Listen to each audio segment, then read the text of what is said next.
Breaking news, breaking news.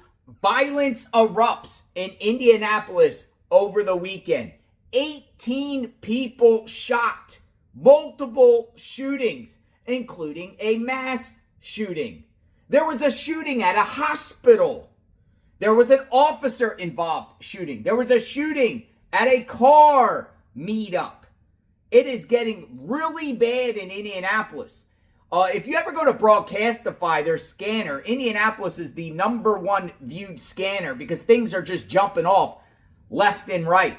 It's so bad the police had to address this issue today and speak about these crazy shootings that are occurring in Indianapolis. Multiple people arrested, but there's also suspects still out there. Check it out. My name is Chris Bailey. I'm the Chief of Police for the Indianapolis Metropolitan Police Department. I'm joined today by Deputy Director of the Office of Public Health and Safety, Tony Lopez. This is it was a difficult and violent weekend in our city. It is unacceptable, period. No community should have to endure the level of gun violence we witnessed over the past 48 hours. First and foremost, our hearts are with the victims, their families, our officers, and anyone impacted by this weekend's violence. Their pain is why we do this work, and we cannot accept this behavior as normal. In one incident, 7 people were shot for reasons that we are still not clear on yet. But according to witnesses, one man grabbed a handgun from the waist of another man and began shooting. The man whose gun was taken pulled a second weapon and shot that person, and a third yet unidentified person may have shot him. 5 innocent bystanders were caught in that crossfire, and 2 of the shooters are dead. Still a lot to understand about this incident, but nothing in our minds can make any kind of rational sense of it. Absolutely senseless. Just hours earlier, our officers faced a separate, extremely dangerous situation. They responded to a man armed with a gun inside a business and making threats. During that encounter, the suspect attacked our officers, fired a shot at them, and in a split second, our officers were forced to make a decision to defend themselves and our community. Thankfully, no one was hit by gunfire, but this incident underscores both the risk our officers face every day and the courage they bring to these unpredictable situations. IMPD officers and detectives have been working around the clock to identify those responsible for these incidents and bring them to justice. I want to take a moment to thank them for the work that they do, our officers, detectives, and professional staff, who responded quickly, placed themselves in danger, and continually to work tirelessly to protect our community. I'll give you a few case updates. The information I've provided already and that I'm about to provide is still preliminary and subject to change as the investigations move forward. We've made 5 arrests in 4 incidents, including the officer-involved shooting. 2400 East 38th Street was the officer-involved shooting. No one shot during that incident. 34-year-old suspect Brian Edwards arrested for attempted murder and battery on a public safety official. 1500 Ritter, Community East Hospital, 2 14-year-olds showed up at that location, shot. Accompanying them were 2 16-year-olds who fled from hospital police. After a short chase, they were arrested. Both of them were arrested for dangerous possession of a firearm, possession of a machine gun. They had handguns with machine gun devices on the back. 3300 Ruckle Street. This is right now being investigated as a self-defense shooting. 33-year-old male was shot after threatening a person and trying to break into a house. He was shot by a person claiming self-defense. The 33-year-old suspect, Raquez Ross, was arrested for intimidation and attempted residential entry. 5620 Georgetown Road, 3 persons shot. 3 victims were shot while attending a car meetup in the area of 56 in Georgetown. There was some sort of disturbance. Shots were fired by the suspect, hitting at least 3 people. The vehicle and that suspect fled the scene. A pursuit ensued by our officers. The suspect, Carlos Contreras, crashed his vehicle a short distance from the shooting and was taken into custody. A search warrant on his vehicle was served, and a handgun equipped with another machine gun conversion device was seized from that vehicle. That 21-year-old was arrested for felony criminal recklessness, felony resisting law enforcement, and felony possession of a machine gun. Detectives are still working to get additional video and file additional charges over the next couple weeks. And I briefly talked about 6800 Shore Terrace Drive. That's the 7-person shot outside of a nightclub. 2 were killed on the scene. 3 victims were taken to the hospital. I don't have an update on any of the surviving victims' conditions at this point. 1 person self-transported to the hospital. 1 person showed up at a fire station. And like the other case, they're still viewing and looking at additional video footage and waiting to speak and take statements from the individuals that were shot to find out exactly what happened in that case. All the other cases are still under investigation. I want to be clear. Guns are not the solution to anything. When someone chooses to bring a firearm into a conflict, that decision carries consequences. Often tragic ones. Each one of us must take responsibility for the choices we make, because those choices can cost lives, including your own. Despite this violence, IMPD remains focused and determined. We are targeting the most violent people in our community, the people, places, and behaviors driving violent crime. Our officers will continue to do our part to impact violent crime and hold those accountable. But I want the community to hear this. Your life is worth more than a moment of anger. Your neighbor's life is worth more than that. Please, walk away instead of doing something that will change your life forever. And enforcement is not enough. We continue to invest in community-based prevention programs, youth outreach, and partnerships aimed at breaking the cycle of violence before shots are fired. If you own a gun, secure it. If you know of some conflict brewing, reach out to us or one of our community partners before it turns violent. This weekend is a setback, but it does not define our city. We are confronting violent crime every day with a focus on enforcement, data-driven policing, and community partnerships that are making a difference. But public safety is a shared responsibility, and we need your help. If you witnessed any of these incidents over the past few days or know anything about them, please come forward. Call Crime Stoppers at 317-262-TIPS. You can remain anonymous, and your information could save a life. Choose to be part of the solution, and Indianapolis is stronger when we work together to solve these issues. Director Lopez.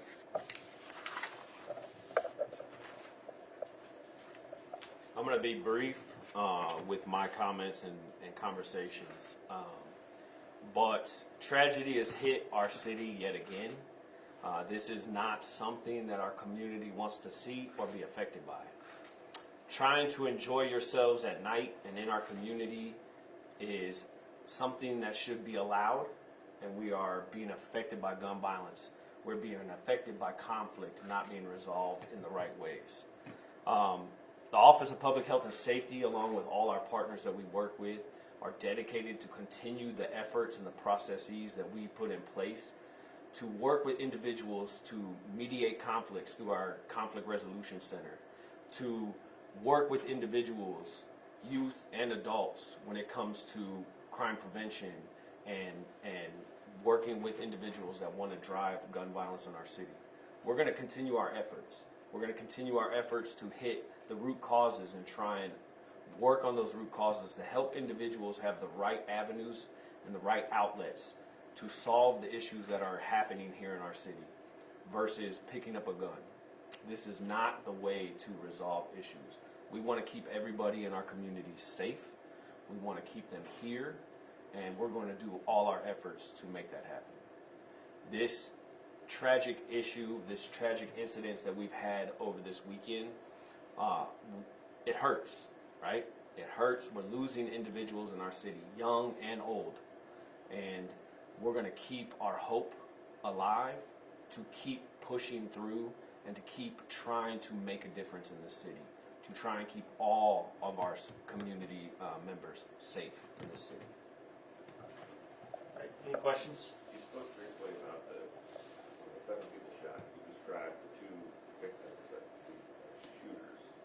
So how many shooters do we think there were, and were the 2 victims that deceased at that scene, were they actively involved in the shooting?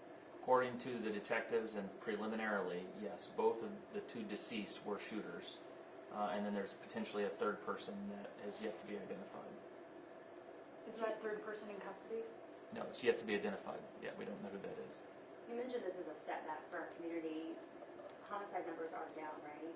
Yes, So far for the year. every single crime category is down, and it's trending down over the last 5 years. So still have a lot of work to do. Like I said, anytime we lose someone in our community, it's something we don't want to happen. These are human beings, and they're not numbers. We'll keep doing our part. This is a community problem. Community members have to make better decisions. I think I've said it multiple times. We've spent the last 5 years talking about police reform and law enforcement reform. What's government doing? What is the community doing to reform itself? They're making these decisions. There are people making decisions, bad ones, every single day that are costing lives and changing lives forever. And until those individuals choose to take a different path, we will continue to see these things. Heat of the moment arguments are not easy for law enforcement to interrupt or to stop. Those people that make themselves known to us through their behavior are the folks we're targeting. But 3 o'clock in the morning, with booze and easy access to weapons and a hot temper and no skills whatsoever to deal with the conflict, are things that happen in the heat of the moment. And unless we know it's going to happen right then and there, it's hard for us to intervene and stop it. Those are decisions that community members are making. That they have to fix if we're going to see some of these things stop, because repeatedly, over and over again, especially this year, a lot of our violence is being driven by these conflictual, heat of the moment incidents that start as a disturbance and end up with gunfire. Absolutely 100% avoidable. Is there something systemic that needs to be done besides telling people they need to behave better? Do we need to push for closing bars at midnight? Do we need to push for changes at the legislature for more no bond or stricter bonds? Besides telling people they shouldn't behave badly, are there some systemic things that could be done? Well, any law takes voluntary compliance. You can pass more laws, but there's laws against the book right now about carrying a gun when you're not supposed to, and people still do it. There's laws about shooting at other human beings, and they still do it. I believe there needs to be significant punishment for when someone uses a weapon against another human being. Absolutely, I believe that is a deterrent. We need to figure out how we can get a hold on these car meetups and spinning and all those things too. We've spent a lot of time, money, and energy going after these things because we know they've led to violent crime in the past, yet they still occur. There's still more that I think can be done at the legislative level to deal with these individuals. Last week, Louisville crushed a $100,000 car that they seized as a result of street spinning and takeovers. Maybe taking the vehicles more often is a way to do those things. Someone needs to look at the bar situation, absolutely. I don't think anything good happens after midnight. Repeatedly, we see things happen at 2, 3 in the morning after these bars close, and it doesn't seem to be getting any better when you add the easy access to weapons that are available in our community, and you mix all those things I just talked about, booze and late night and weapons and arguments and no lack or no ability to deal with conflict, then you're going to continue to see these things happen. And it just takes one person to make a bad decision. Will there be a nuisance order for the bar vibes? That was where that 3 a.m. shooting happened? I don't know that I can make a connection between what happened other than at that location, but every time something happens at an establishment that is licensed, we work with the Alcohol Tobacco Commission and Excise Police to see if there's anything that needs to be done with a particular establishment. We've done that on South Berrien Street, and I have a meeting later this week with the bars on South Berrien Street because I see bad behavior accelerating down there once again, that we have to send a clear message to them. So that always is part of the investigations, and our nuisance abatement unit will certainly look to see if there's some connection or some culpability with any establishment where violence occurs. Chief, talking about access to weapons this weekend, multiple incidents with modified handguns, those conversion kits being present. Maybe think earlier this year, Crime Guns Task Force, big number celebrated on conversion kits off the street, but a lot of conversion kits. Is this a growing problem? What's driving this push for more firepower, and how often you're seeing modified handguns? Yeah, we're seeing them a lot more than we have over the last few years. We thought adding that and getting that as a separate crime may help be a deterrent as we talk about legislation in it, but obviously it hasn't. They're easily accessible. They can buy them on the internet. You can make them at home on the 3D printer, relatively cheap. So it's a significant issue, and that's not just the conversion device, but it's also the extended magazines. It's the drum magazines that are on handguns that we see frequently. It's a significant issue because that's how you end up with 7 people shot or 3 people shot, even when your intention is to shoot at one person.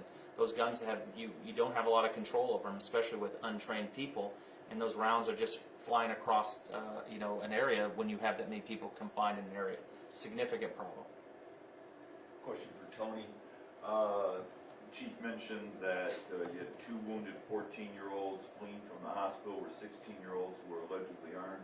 IMPD was involved in a chase of a stolen vehicle last night. When it crashed, they found a 12-year-old inside.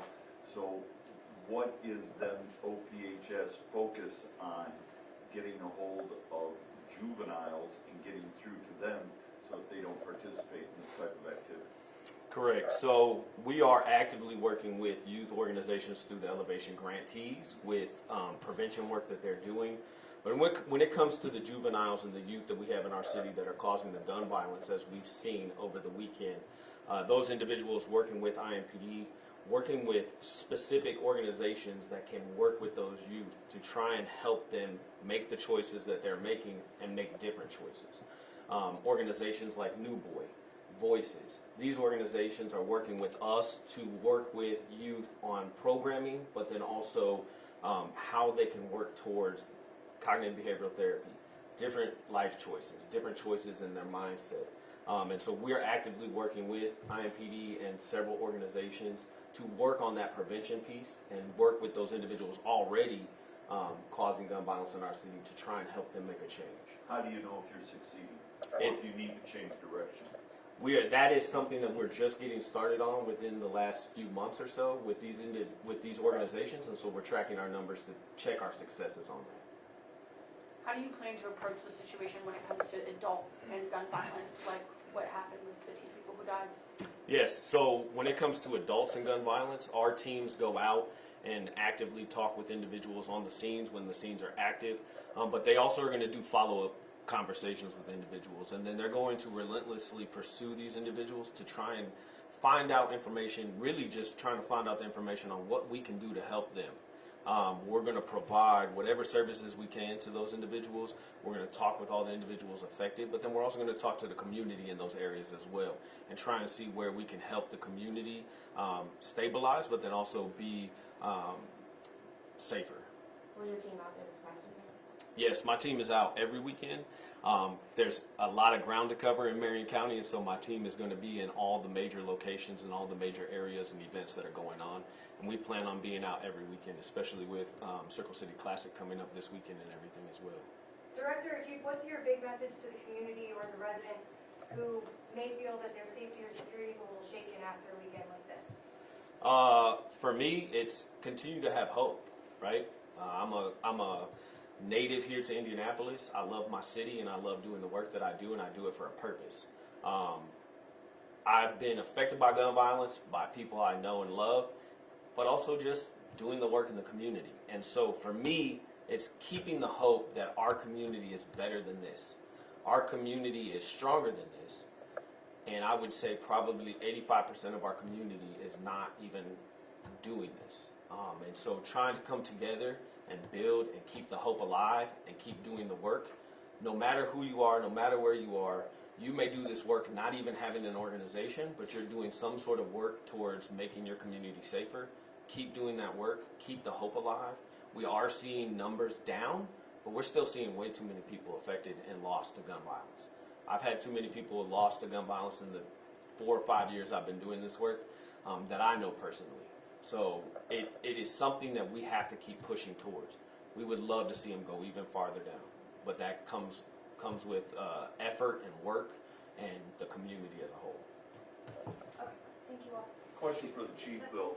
Question for the chief. Recent changes in shifts or patrol protocols. Does that make the community and your response time inside of 465 quicker, but therefore lengthen your response time outside of 465?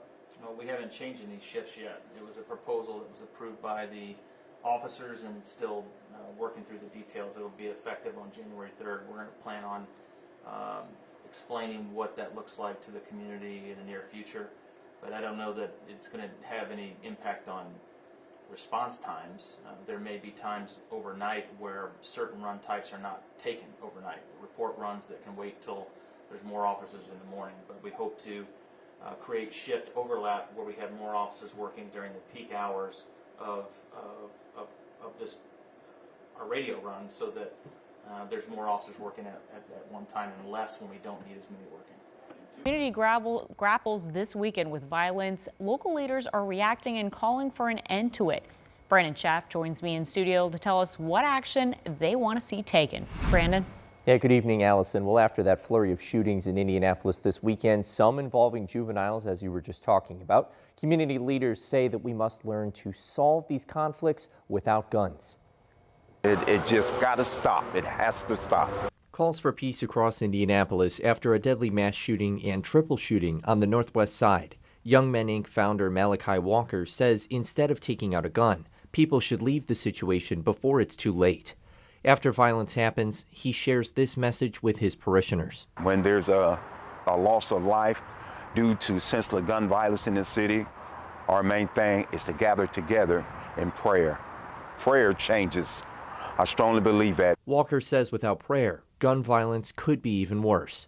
For City County Councilor Michael Paul Hart, who's on the Public Safety and Criminal Justice Committee, this weekend's shootings are frustrating. Talking to his constituents when these violent crimes happen, they say criminals don't fear consequences for their actions. We're not taking bad guys and sticking them away for a long time, and it really impacts our police department. It really impacts the city of Indianapolis, and that's the biggest problem I'm hearing from people, is that they think there's no fear for criminals in the city of Indianapolis. Fervent Prayer Church lead pastor James Jackson says this violence is happening more often in the last few months. Very concerned about that, and very concerned about as I've always been concerned about the ages of those either pulling the trigger or getting shot. Jackson says some people in his congregation are scared, hoping they won't become victims. Others are legally buying guns in an effort to protect themselves. He encouraged everyone to work together to make Indy peaceful. There's no time that we can think that if we have peace on our own block or in our own homes, that we have peace. It's when the whole city has peace that we will truly have peace. Brandon Schaff, 13 News. IMPD Chief Chris Bailey also responded to all of the violence happening overnight. He released a statement saying, in part, IMPD officers have been working nonstop to identify those responsible and hold them accountable. I am incredibly proud of their courage and professionalism during such a difficult night. Crazy violence in Indianapolis. We got our eyes on Indianapolis for sure. It seems like it's off the chain there. It's wild, chaotic, particularly at night. Mass shooting at a hospital regarding juveniles, officer-involved shooting, pop-up, meetups, car events. We've covered them a lot on our channel. Never goes well when these young people meet up and start hooting and hollering. Next thing you know, shots are breaking out. We are continuing to monitor the violence in Indianapolis and bring in public awareness. If you're an outsider, be very careful going into Indianapolis. Know your area. Maybe they need a new police chief. Maybe they need to get the National Guard into Indianapolis next. We shall see, but we're definitely paying attention. Let me know what you think. Do we have any Indianapolis viewers? If you're a viewer, share some insight in the chat. We love to hear what's really going on in Indianapolis. It seems like it's really bad. I am JLR Investigates. We cover true crime 24/7, 365. We got our eyes on Indianapolis. We will talk soon. JLR Investigates. Stay tuned.